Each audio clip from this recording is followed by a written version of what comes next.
نحمده ونصلي على رسوله الكريم اما بعد فاعوذ بالله من الشیطان الرجیم بسم اللہ الرحمن الرحیم. میرے بھائیوں دوستوں اور معزز اساتذہ اکرام، السلام علیکم ورحمۃ اللہ وبرکاتہ. اللہ کی عبادت سے نور ملتا ہے، اللہ کی عبادت سے نور ملتا ہے. جو جھک کے اللہ کے سجدے میں اسے کچھ نہ کچھ ضرور ملتا ہے. آج مجھے جس موضوع پر لفظ کشائی کرنے کا موقع ملا ہے اس کا عنوان ہے سیرت النبی صلی اللہ علیہ وسلم. اللہ تعالیٰ نے دنیا میں بہت سے نبی بھیجے. نبی اللہ تعالیٰ کے نیک بندے ہوتے ہیں. نبی اللہ کے حکموں کو اس کے بندوں تک پہنچاتے ہیں. ہمارے نبی کا نام حضرت محمد صلی اللہ علیہ وسلم ہے. اللہ تعالیٰ نے سب سے آخر میں آپ صلی اللہ علیہ وسلم کو اپنا نبی بنا کر بھیجا. آپ ہر کے مشہور شہر مکہ مکرمہ میں ربیع اول کے مہینے میں پیر کے دن پیدا ہوئے. آپ کے والد کا نام حضرت عبداللہ اور والدہ کا نام حضرت آمنہ تھا. اللہ تعالیٰ نے آپ صلی اللہ علیہ وسلم پر قرآن مجید اتاری تاکہ اس کی تاکید لوگوں کو سکھا سکیں. مکہ مکرمہ کے کافر بتوں کی عبادت کیا کرتے تھے، اس لیے آپ صلی اللہ علیہ وسلم کو نبوت ملنے کے بعد توحید، رسالت اور اسلام کی دعوت ایک ایک کر کے لوگوں کو دینے لگے.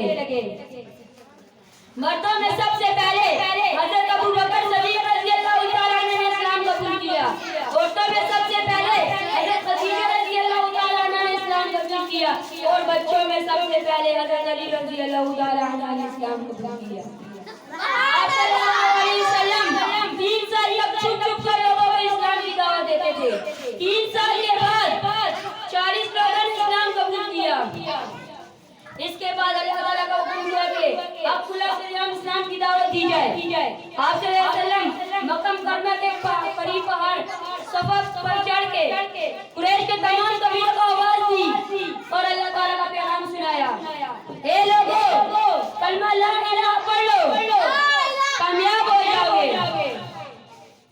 آپ صلی اللہ علیہ وسلم نے اللہ تعالیٰ کے حکم سے اپنی نبوت کلام آغاز کیا تو کافروں نے یہ دیکھ کر انہیں بہت برا لگا اور وہ آپ صلی اللہ علیہ وسلم کے دشمن بن گئے.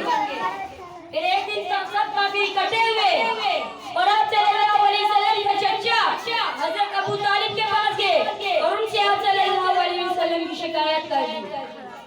ابو طالب نے آپ صلی اللہ علیہ وسلم کی مخالفت کرنے کے بجائے آپ صلی اللہ علیہ وسلم کی مخالفت کرنے کے بجائے آپ صلی اللہ علیہ وسلم کی تعریف کر لی اور کہا جب تک میں زندہ ہوں محمد صلی اللہ علیہ وسلم کو کوئی کچھ نہیں کہہ سکتا. کافر ابو طالب سے مایوس ہو کر واپس لوٹ گئے اور مسلمانوں پر ظلم کرنے لگے. انہیں رسی سے باندھ کر پتھریلی زمین پر پھینکنے لگے. انہیں ریت میں لٹا کر ان کے سینے پہ بڑے بڑے پتھر لگنے لگے. ان کے راستے میں کانٹے لگے. آپ صلی اللہ علیہ وسلم اور ان کے صحابی یہ تمام ظلم برداشت کرتے رہے اور اپنے دین پر جمے رہے. سبحان اللہ. آج میں شعر سے اپنے تقریر کا اختتام کرتا ہوں. لوگ کہتے ہیں پیسہ رکھو برے وقت میں کام آئے گا. میں کہتا ہوں اللہ پر یقین رکھو، برا وقت نہیں آئے گا. سبحان اللہ.